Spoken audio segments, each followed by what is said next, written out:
Bonjour, dans cette nouvelle vidéo, on essaie de comprendre pourquoi est-ce qu'on croit au paranormal.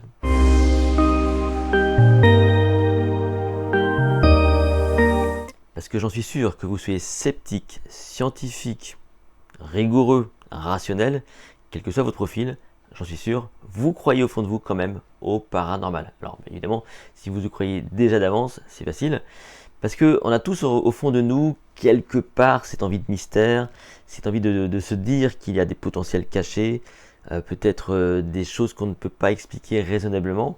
Et puis ça a été véhiculé quand même par ce genre de série comme X-Files, dans lequel on a eu le droit à tout un tas d'épisodes sur des personnes qui avaient des pouvoirs, ou cette capacité de prédire, ou des maisons hantées, ou encore des choses issues du passé qu'on ne pouvait expliquer.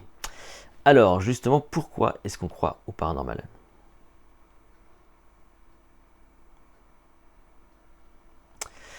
Il y a un sociologue qui s'appelle Serge Dufoulon qui peut-être résume assez bien cette appétence pour le paranormal. Il nous raconte que finalement c'est inhérent à l'être humain d'être irrationnel. En fait, l'être humain cherche de la signification dans une autre dimension qu'on appellerait le paranormal, parce que ça fait du bien quelque part, d'avoir des significations un peu faciles.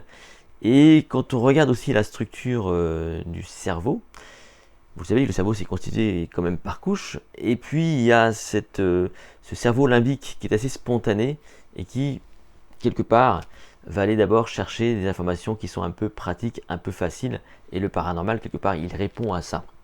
C'est quand même toujours intéressant de se dire, bon, ce que je peux pas expliquer, c'est forcément qu'il y a eu quelque chose. On a tous en tête, vous savez, des histoires autour de l'Égypte ancienne, ou encore des histoires autour, je ne sais pas moi, des pistes, là, vous savez, des pistes précolombiennes qui ont pu être découvertes, toutes ces choses-là, eh bien voilà, ça nous donne une idée, peut-être qu'il y a eu des extraterrestres qui sont passés.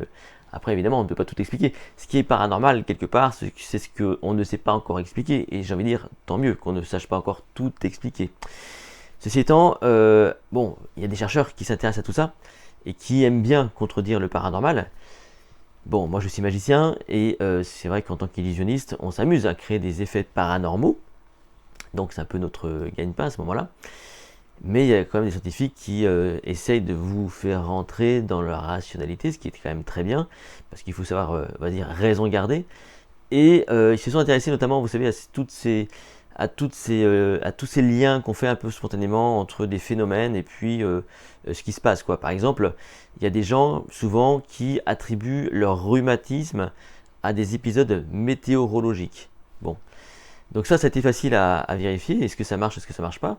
Et il y a donc ce chercheur qui s'appelle Donald Riedelmeier avec son ami Amos Tversky qui ont tenté donc de voir s'il y avait un lien entre la météo et les rhumatismes. Ils ont donc engagé 18 patients, qui ont des rhumatismes évidemment, et on leur a donc ça a duré 15 mois, on leur a demandé donc de noter pendant 15 mois tous les épisodes où ils étaient, on va dire, sensibles au rhumatisme.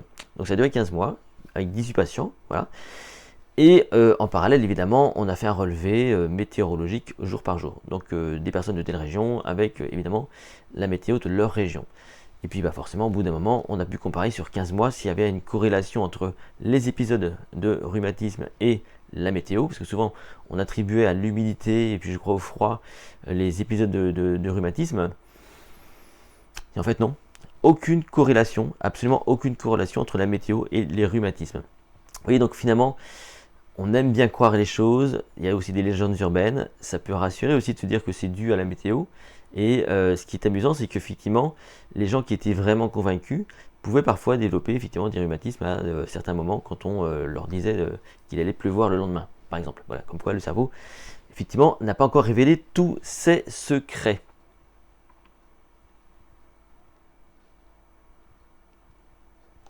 En conclusion, pourquoi est-ce qu'on croit paranormal? C'est parce qu'on a besoin de croire, bêtement. On a besoin de croire, on a aussi peut-être besoin d'un peu de légèreté, de se dire quand même qu'il y a un peu de magie dans la vie. C'est vrai, ça fait partie de la pensée magique, le paranormal, et ça fait quand même un petit peu de bien de se dire qu'il reste quelques mystères ici encore à décrypter. Et si ça peut vous rassurer, si vous-même vous croyez au paranormal, Moi j'aime bien le paranormal dans le sens où ça fait partie un peu du folklore et c'est toujours amusant. J'ai toujours été fan de regarder, vous savez, ces émissions sur les maisons hantées, sur tout. Il y avait une émission qui s'appelait Mystère il y a très longtemps, que j'aimais bien regarder parce que forcément ça donne des idées quoi. C'est amusant et puis allez, ça fait un petit peu rêver dans le sens où il y a des mystères quoi encore à percer. Bon voilà, un peu comme le triangle des Bermudes, etc. Donc, je rassure les personnes qui croient à fond au paranormal et qui peuvent peut-être se disent qu'on va un petit peu trop vers la rationalité. Il y a encore énormément de mystères à percer, au-delà de la planète, de la Terre, dans l'espace tout entier. Il y a encore beaucoup de choses à percer. Si cette vidéo vous a plu, n'hésitez pas à la liker, à la partager. Vous pouvez vous abonner à cette chaîne YouTube. Vous pouvez aussi me retrouver sur mon site https://secret.com. Quant à nous, on se retrouve très bientôt pour une nouvelle vidéo.